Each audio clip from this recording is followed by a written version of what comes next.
मित्रांनो, मागच्या वेळेस आपण MPSC का करायची याच्यावरती थोडंसं बोललो होतो. यावेळेस आपण परीक्षा म्हणजे काय आणि तिला कसं सामोरे यायचं यावरती आपण थोडंसं एक ओव्हरलूक करूयात किंवा त्यावरती आपण थोडीशी चर्चा करूया. या पाठीमागे फार मोठा उपदेश करण्याचा किंवा खूप मोठा लेक्चर देण्याचा कोणताही उद्देश नाही आहे. परंतु उमेदीच्या काळात ऐन आयुष्याची चांगली वर्ष हातात असताना ज्यावेळेस आपल्या वाटेला निराशा येते, फ्रस्ट्रेशन येतं, तर त्यावेळेस नेमकं या परिस्थितीला कसं सामोरे जायचं आणि प्लॅन बीची यामध्ये काय भूमिका आहे, तर या गोष्टीवरती विचार होणं फार जास्त आवश्यक आहे. कारण जसं मी सांगितलं होतं की it's a journey two miles, खूप लांबचा प्रवास आहे. यामध्ये खूप चढ उतार येत असतात आणि बऱ्याचदा आपल्याला फ्रस्ट्रेट आपण होत असतो. तर त्या सगळ्या गोष्टींना डील कसं करायचं, टॅकल कसं करायचं, ते सगळ्यात जास्त महत्त्वाचं आहे. आपल्याला अभिमन्यूसारखं नाही खेळायचं आहे की अभिमन्यूला फक्त चक्रव्यूहमध्ये घुसायचं माहिती होतं, परंतु बाहेर यायची कोणतीही वाट त्याच्याकडे नव्हती किंवा कोणतंही उत्तर त्याच्याकडे नव्हतं. म्हणून try to break this cycle first, की खरं तर हा प्रवास आपण उलट्या दिशेनं थोडासा करायला पाहिजे. आणि जसं मी सांगितलं की इट्स सायकोलॉजिकल वॉरफेअर, मन के जीते जीत है, मन के हारे हार. म्हणून पराभव अगोदर मनात होतो आणि त्यानंतरच आपला रणात होत असतो. मित्रांनो, असं नाही की एकदा तुम्ही सक्सेस झाल्यानंतर तुम्ही काही सांगितलं तरी ते खरं वाटायला पाहिजे किंवा तुमची तत्त्व जे आहेत ती प्रिन्सिपल्स म्हणून सेट झाली पाहिजेत. पण ह्या सगळ्या प्रोसिजरमधून गेल्यानंतर आणि पाठीमागं वळून बघितल्यानंतर आपण ज्याला सिंहावलोकन म्हणतो, तर काही गोष्टी प्रकर्षाने जाणवतात की काही गोष्टी आणि काही रूल्स आपण जर फॉलो केले तर यात यश मिळवणं फार काही कठीण नाही आहे. मी तर म्हणतो की माणसाचं आयुष्य हीच एक परीक्षा आहे आणि या परीक्षेचे काही नियम असतात. ते जर आपण फॉलो केले तर तिथं अपयश येण्याची शक्यता फार जास्त कमी असते. म्हणून परीक्षा जर मानसिक युद्ध असेल तर त्याचं यश आणि अपयश हे सुद्धा देखील तुम्ही कोणताही मानसिक ताण, मानसिक दबाव किंवा ताणतणाव कशा पद्धतीनं डील करता त्याच्यावरती डिपेंड आहे. मित्रांनो, अगदी पूर्ववैदिक काळापासून किंवा जेवढे जुने कल्चर होते, जुन्या संस्कृती होत्या किंवा जे कोणते धर्म आहेत, तर प्रत्येकाने तुमच्या मनोसामर्थ्यावरती आणि नो युअर सेल्फ, अहम ब्रह्मास्मी, ममे वंशो जीवलोके जीवभूता सनातना, असं म्हणून माणसाला ईश्वराचा अंश सांगितलेला आहे. चैतन्याचा, प्रकाशाचा एक अंश सांगितलेला आहे. आणि जर मग मी ईश्वराचा अंश असेल, मी जर चैतन्याचा अंश असेल, तर मी पराभूत कसा होऊ शकतो किंवा मी वाईट कसा असू शकतो. म्हणून सगळ्यात अगोदर नो युअर सेल्फ, की आपलं जे सामर्थ्य आहे किंवा आपली जी शक्ती आहे ती आपल्याला माहिती असणं फार जास्त आवश्यक आहे. समस्या कोणाच्या आयुष्यात नसतात, प्रश्न सगळ्यांनाच असतात. फक्त मी याला थिअरी ऑफ रिलेटिव्हिटी म्हणतो की त्याचं स्वरूप प्रत्येकाच्या आयुष्यात वेगळं असतं. मोठ्या लोकांचे प्रश्नसुद्धा तेवढेच मोठे असतात. या बाबतीत एक अतिशय चांगलं आणि आदर्श उदाहरण म्हणून आपल्याला भगवान श्रीकृष्णाकडे बघता येईल. त्यांच्या आयुष्यात काही समस्या नव्हत्या का? एका आईनं जन्म दिला, दुसऱ्या आईनं लहानचं मोठं केलं, त्यानंतर आयुष्यभर सातत्यानं कधी मथुरा, कधी गोकुळ, कधी द्वारका असे फिरतच राहिले. आणि त्यांच्या आयुष्याचं विशेष म्हणजे की ते कोणत्याही ठिकाणी परतून कधीच परत गेले नाही. एका ठिकाणी ते स्थान सोडल्यानंतर तिथं ते परत आले नाही. तरीसुद्धा महाभारताचा खरा योद्धा, खरा वीर हा कृष्णच होता. सगळं काही करणारा, डिप्लोमॅटिकली डील करणारा कृष्णच होता. पण त्यात सगळ्यात महत्त्वाचं काय की त्यांनी त्यांच्या समस्यांचं भांडवल कधी केलं नाही. म्हणून सांगायचं तात्पर्य हेच आहे मित्रांनो, की समस्या सगळ्यांनाच असतात. फक्त आपण त्याला डील कसं करतो, आपण त्याला सामोरे कसं जातो, त्याला फेस कसं करतो, त्याच्यावरती उत्तरं कशी शोधतो, याच्यावरती तुमचं यश आणि अपयश अवलंबून असतं. हरिवंशराय बच्चनची एक खूप छान कविता या बाबतीत आहे की अंबर के आनंद को देखो, अंबर के आनंद को देखो, कितने उसके तारे टूटे, कितने उसके प्यारे छूटे, पर क्या कभी अंबर शोक मनाता है अपनी टूटी तारों पर? नाही. मित्रांनो, झालेली घटना घडून गेलेली असते किंवा कोणतीही घटना घडल्यानंतर तिथून समोर आपल्याला काय करायचं आहे या अनुषंगाने आपण नेहमी विचार करायचा असतो. याला आपण सकारात्मक दृष्टिकोन म्हणतो. आणि हा संघर्ष केल्याशिवाय तुमच्या वृत्तीमध्ये, तुमच्या मनोवृत्तीमध्ये तो येत नाही. परंतु एकदा तो तुमच्या रक्तात भिनला किंवा एकदा तो तुमच्यामध्ये तयार झाला की मग मात्र तुम्हाला यशापासून कोणीही रोखू शकत नाही. म्हणून सगळ्यात अगोदर नो युअर सेल्फ, की आपली शक्तिस्थानं काय आहेत त्याची जाणीव करून घ्या. मला कोणतीही परीक्षा का द्यायची आहे किंवा स्पर्धा परीक्षेची तयारी मला का करायची आहे ते एकदा समजून घ्या. एकदा तुम्ही तुमच्या प्रयत्नाशी प्रामाणिक झाला, तुमच्या स्वतःशी तुम्ही ऑनेस्ट झाला की बाकीच्या सगळ्या प्रश्नांची उत्तरं तुम्हाला आपोआप मिळत असतात. आणि हे एक मोठं युद्ध आहे. म्हणजे जसं मी सांगितलं की आयुष्य हेच एक युद्ध आहे. म्हणून छोट्या मोठ्या लढाईतला पराभव हा पराभव म्हणून कधीच कन्सिडर होत नसतो किंवा झाला नाही पाहिजे. त्यानंतर आपण त्यात इंट्रोस्पेक्शन करायला पाहिजे की नेमकं मी कुठल्या ठिकाणी चुकलो. सोट ॲनालिसिस आपण त्यासाठी करायला पाहिजे की माझं स्ट्रेंथनेस, विकनेस, ऑपॉर्च्युनिटी, थ्रेट या सगळ्या प्रोसिजरमध्ये मला काय होत्या. आणि एकदा त्यानंतर पाठीमागं वळून बघितलं, त्याचं त्या व्यवस्थित पद्धतीने ॲनालिसिस केलं की आपण त्यावरती वर्कआउट करायला पाहिजे. जसं मी सांगितलं की ह्या मनोसामर्थ्याच्या गोष्टी आहेत आणि त्यासाठी प्रत्येक फिलॉसॉफीमध्ये, प्रत्येक धर्मामध्ये काही ना काही सांगितलं आहे. झेन फिलॉसॉफी, लाओ त्से तुंगची ताओइझम, त्याच पद्धतीनं आपल्याकडे आता सध्या विपश्यना आहेत, मेडिटेशन आहेत. या सगळ्या गोष्टी म्हणजे त्याचंच एक स्वरूप आहे. युव्हाल नोआ हरारी नावाचा एक खूप चांगला ज्यूइश लेखक आहे आणि त्यांनी त्यांचं होमोसेपियन नावाचं एक बुक आहे, त्याच्या थ्रू जा.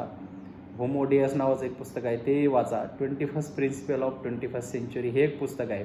तर असं हे जे पॉझिटिव्ह रिडिंग आहे आणि तुमचं जे अवांतर वाचन आहे, तर हे सुद्धा तुमच्या व्यक्तिमत्वाच्या विकासात आणि जडणघडणीत फार महत्त्वाची भूमिका बजावत असतं. जसं मी तुम्हाला अगोदरही सांगितलं की सामान्य माणूस जरी असला त्याच्याही समस्या आहेत आणि खूप मोठा माणूस असला तरी त्याच्या देखील समस्या आहेत, फक्त त्यांचं स्वरूप वेगळं आहे. आणि म्हणून मग ह्या सगळ्या समस्यांना फेस करत असताना किंवा एक्झामला फेस करत असताना आपल्याला सगळ्यात महत्त्वाचं असतं तुमचं स्ट्रेस मॅनेजमेंट. तर स्ट्रेस मॅनेजमेंट मुळं काय होतं की एकतर तुमचा परफॉर्मन्स त्यामध्ये डाऊन होऊ शकतो, तुमची निर्णय क्षमता त्यामध्ये निघून जाते किंवा राहत नाही आपल्याकडं, आपण चांगले निर्णय घेऊ शकत नाही, व्हायबल होतो. आणि हे सगळं टिकवण्यासाठी महत्त्वाचं आहे की तुमचं presence of mind, sense of humour आणि मेंटली तुम्ही या सगळ्या प्रोसिजरमध्ये स्टेबल असणार. तर त्यासाठी तुम्हाला एक उदाहरण मी सांगतो बघा, की मी हे उदाहरण नेहमी सांगत असतो की एखादा मुलगा तुमच्या क्लासमध्ये खूप हुशार असतो, वर्षभर खूप चांगला अभ्यास करतो, त्याचा परफॉर्मन्सही वर्षभर सर्व टेस्टमध्ये अगदी इव्हन शेवटच्या सराव परीक्षेपर्यंत खूप चांगला असतो आणि अचानक त्याला फायनल एक्झाममध्ये कमी मार्क येते. तर व्हॉट इज द रिझन? किंवा कमी मार्क येतात किंवा तो आजारी पडतो, परीक्षा अटेम्प्ट व्यवस्थित करू शकत नाही. तर या सगळ्या गोष्टींचं कारण हेच असतं की तो हुशार असतो, तो नॅचरली टॅलेंटेड असतो, परंतु तो एक्झामचा स्ट्रेस जो आहे, तो ताण आहे, तो बेअर करू शकत नाही, अपेक्षांचं ओझं पेलवू शकत नाही आणि त्यामुळं मग तो त्यावेळेस ते एकदम परफॉर्मन्सच्या वेळेस तो आजारी पडलेला असतो.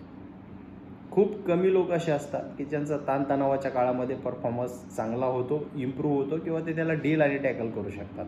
आपण खूप मोठी उदाहरणं बघितली की खूप प्रेरणादायी वक्ते होते, खूप मोठमोठी नावं होती, खूप मोठमोठी उदाहरणं होती आणि या लोकांनी आयुष्याच्या समस्यांना कंटाळून, जसं मी सांगितलं की ज्याच्या त्याच्या समस्या वेगळ्या असतात, तर त्यांना कंटाळून सुसाईड केलं, आत्मघात, आत्म्यावरती बलात्कार म्हणजे आत्महत्या केली.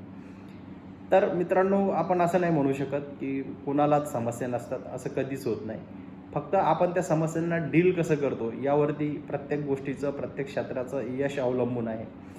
आणि जसं आपण बघतो की मी या अगोदरही सांगितलं, खूप कमी लोक असतात की त्यांचा प्रेशरमध्ये परफॉर्मन्स चांगला होतो. त्यात एक विराट कोहली आहे, महेंद्रसिंग धोनी, अशी तुरळक नावं आहेत की या लोकांचा परफॉर्मन्स प्रेशरमध्ये सुद्धा चांगला व्हायचा. परंतु नॅचरल टॅलेंट असूनसुद्धा किंवा टॅलेंटेड असूनसुद्धा सचिन तेंडुलकरचा परफॉर्मन्स बऱ्याचदा दबावामध्ये आपल्याला घसरलेला दिसून येतो. म्हणून सगळ्यात अगोदर महत्त्वाचं आहे की तुमचं मोटिव्ह जाणून घ्या की तुम्हाला कोणती परीक्षा किंवा स्पर्धा परीक्षा का करायची आहे, तुमच्या यशाचे आयाम काय आहेत आणि त्यानंतर एक प्लॅन बी. जसं मी प्लॅन बी विषयी अगोदरही बोललो होतो की प्लॅन बी नेहमी आयुष्यात एक तयार करून ठेवा, जो तुम्हाला मेंटली सेक्युअर करेल, जो तुम्हाला मदत करेल की तुमचं जे मेंटल टेन्शन आहे तर त्यामधून रिलॅक्स होण्यासाठी तुम्हाला तो मदत करेल. म्हणून या प्लॅन बीवरती काम होणं आवश्यक आहे. हा प्लॅन बी काही असू शकतो, तर थोडंसं बिझनेसच्या अँगलनी तुम्ही विचार करू शकता किंवा एखादी छोटी मोठी नोकरी.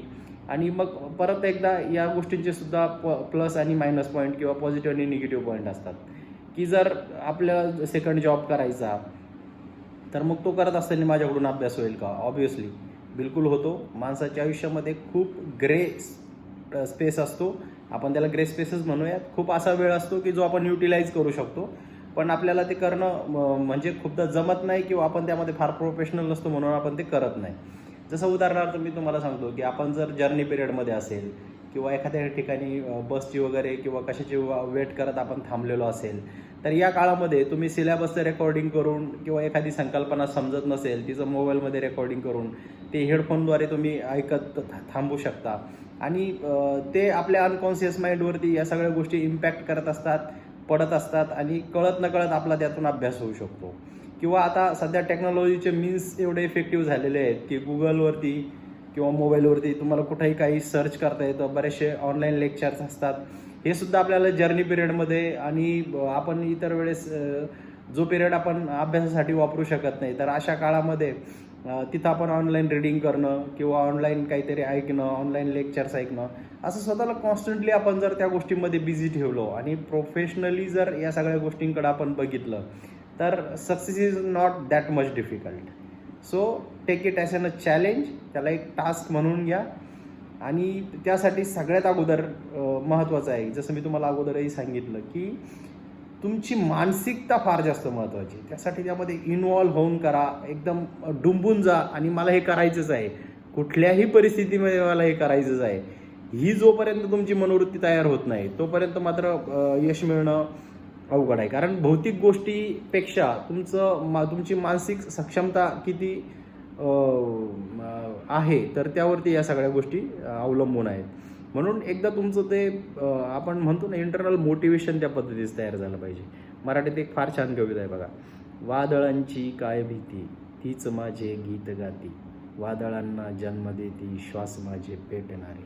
म्हणून ही जी एक मनोवृत्ती आपल्यामध्ये तयार होते ना, तर तीच खरं तुमचं भांडवल आहे, तीच मानसिकता खरं तुमचं भांडवल आहे आणि त्यातूनच तुम्ही खरं तर जिंकू शकता.